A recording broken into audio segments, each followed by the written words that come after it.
Hello, fellow developers, and welcome to API Flow YouTube channel. My name is Andrei, and today we will learn how to upload files and save them in AWS S3.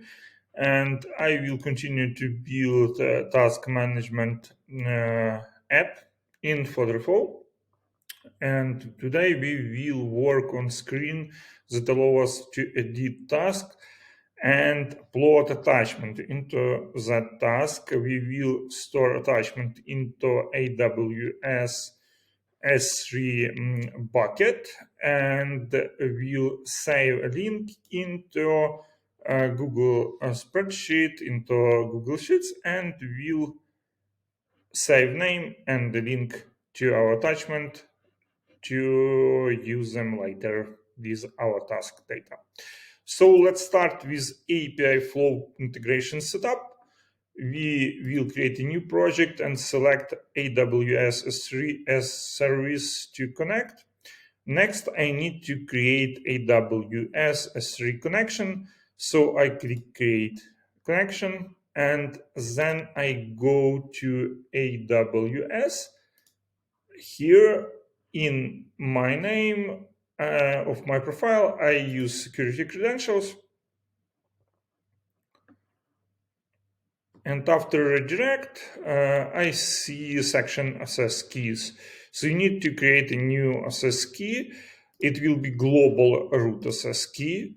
So you create it and you are able to use it with your connection in API Flow.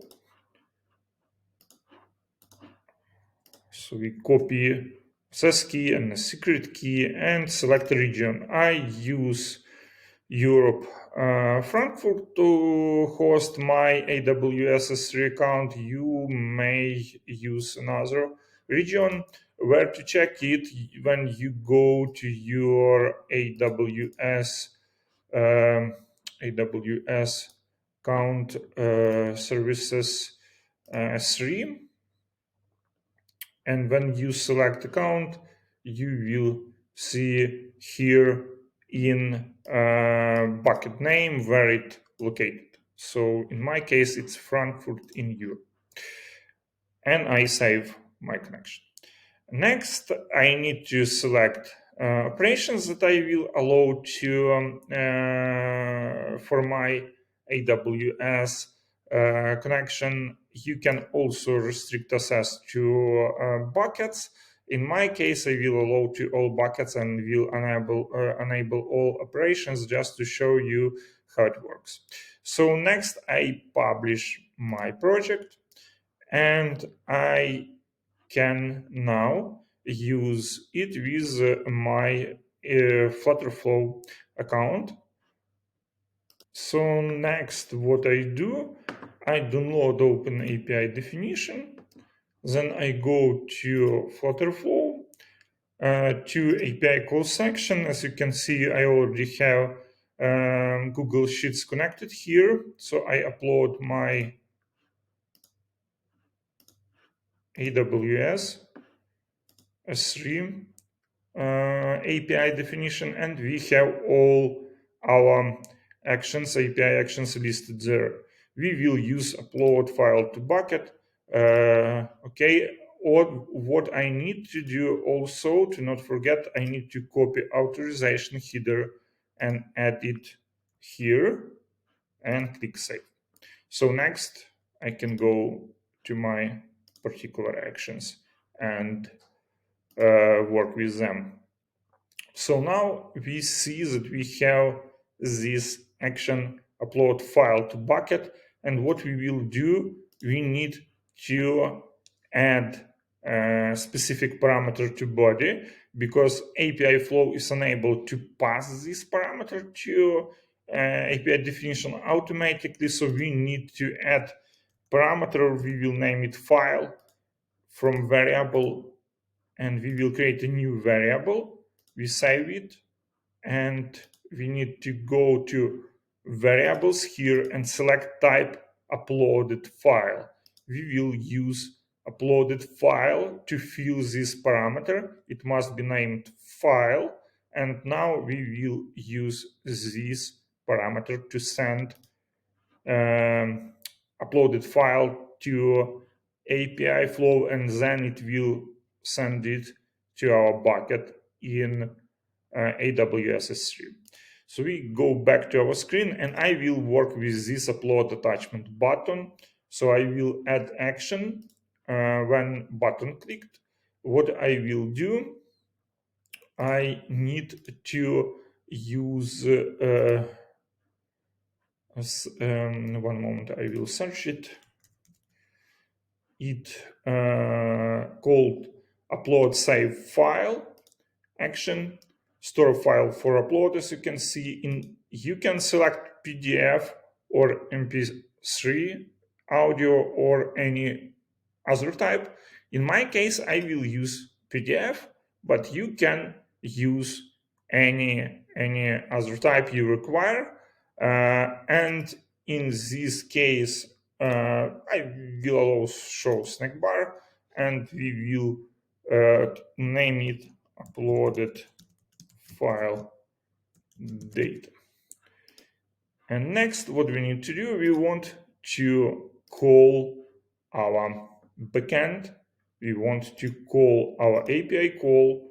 So I select API call AWS S3 upload file to bucket. And now we will add all our parameters that we need for this API call. So bucket I have already created. It named API flow demo. So I will use this bucket and I will put it here. Next, I have name. You can specify a specific name for your files or by some logic map it or etc. But if you will have, for example, user imported names, user imported files, and you want to generate unique names, I suggest you to leave it empty, and API flow will automatically create a unique name for this file. It will be long enough and it will be unique, so you will not rewrite existing files in AWS S3 bucket. So we will not use name in this sample. We will use days parameter. What days parameter means, it creates shared URL, shared link that will be returned with the result of this API call to share access to file, and you will be able to use it in your application to not open public access to your bucket or doing something else. So you can, for example, use this link to preview file in your application or do other actions. This link will be valid for days that we will specify here. So for example, let's use 30 days. And next, we need to attach our file. And here we need to select value, widget state, uploaded local file. This is mapping that will allow us to pass file from this step to action to where we upload our file. And we will name it API file. Okay, so now we want to work with our result of our uploaded file, and somehow we want to be able to get file name, attachment name, and file link and save it into our Google spreadsheet. So what we will do next, we need to create a data type for this API call that will be returned. And we will go to this section. And first of all, I want to update my task model. And here I have attachment name and attachment link, new fields. I will add them here.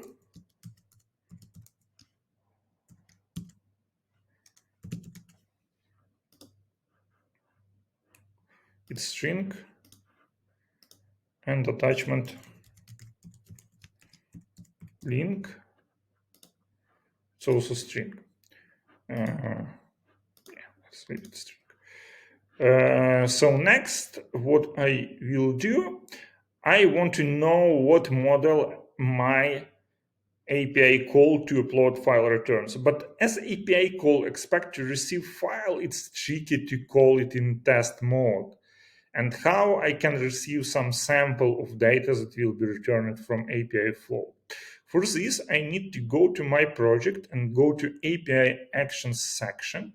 And here I have preview of all actions that is generated for me when I created this integration. So I will search for upload file to bucket, and you can find a sample here, sample of data that system will return when you call this action. We will copy this JSON, and then we will go into FlutterFlow, click create a data type based on JSON. We will name it file, for example, and we'll paste this sample data.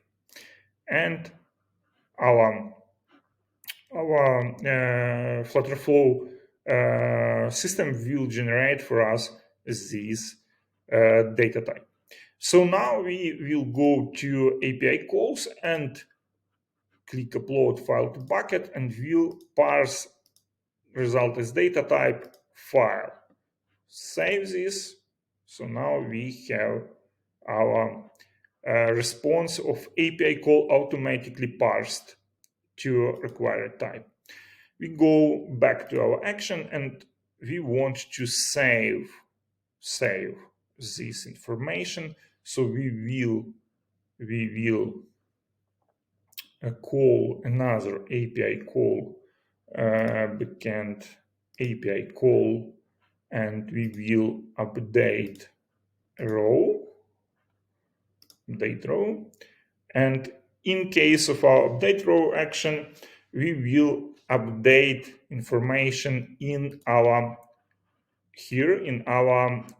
task. So we will send attachment name and attachment link back to Google Sheets. So we will specify sheet. In our case, it's stored in app state, selected project ID. If you don't watch the previous video, I recommend you to check it about development of this app, and we will send index. In our case, our index is stored in app state, selected task, data structure field, row index.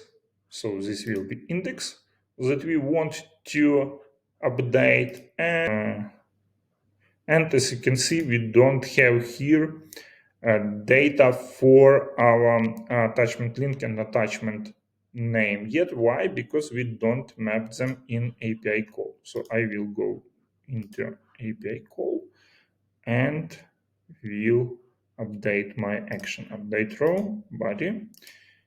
So this will be columns F and G. I will add them here.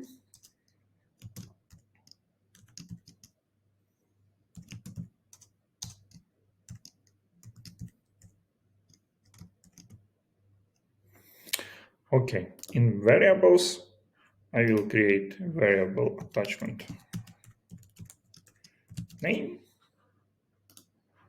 string, and attachment link string. Okay, cool. So go to the body, and now we can bind on the variables here. Great. And return to our widget and continue setup. So I will bind these two fields. Attachment name, value will be get from previous action. It's API file as data type, data structure field, name. Confirm. And another variable, attachment link,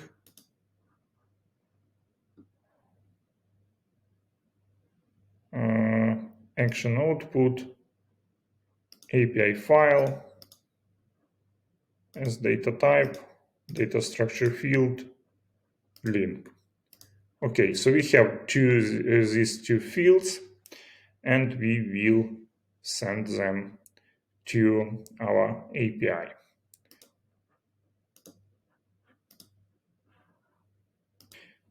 And now when we saved this data to Google spreadsheet, we also can, for example, update an internal variable, and we will introduce it for our page, just to bind this text and show some attachment there. So it will be bound, I suppose, to our page variable. I will call it attachment name, and type will be string. By default, it will be no attachment. So we will have this variable here, and we will bind it to our label. So by default, we have no attachment, and when we save attachment to this action, we will set this variable, page state, field, attachment name, set value, and we will use action output, API file, data type, data structure field, name. So now our name of our file will be saved into that variable, and variable will be shown in our UI. Also, let's do some additional UI improvement, and we will show here snack bar, and we will show here uploading attachment,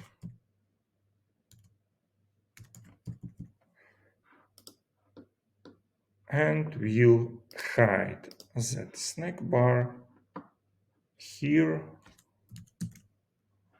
snack bar. Okay, close. Great. So now we can test our application, and let's see how it works with our new function to upload file to AWS, to S3 bucket. And my application is loaded, and let's try to add some attachment to this task. We will use some sample PDF, and as you can see in the bottom, we have this little snack bar, and it's loaded quite fast because it's a small file, I suppose. It's loaded and it's saved here in our Google spreadsheet, and we can find also it inside of our bucket. I suppose this one last uploaded, and we also have this presign URL we can use to access this file. So this is how you can very easily integrate AWS S3. Maybe not as easy as other APIs, but most crucial part is to define these variables that will take our file. So this will be uploaded file variable. Remember, if you want to use a link, you need to specify amount of days it will be available. And next, you need to bind action correctly to get file uploaded from user, and then send it to AWS, and you can use data. As you remember, we can also use documentation, from API flow to generate data type. I hope this video will be useful. I plan to record many more videos about different features in AWS S3 with file preview, with different additional things, how to process uploaded data, and etc. etc. So subscribe for the channel, like this video if you like it, if you find it useful. Thank you for your attention and have a nice day.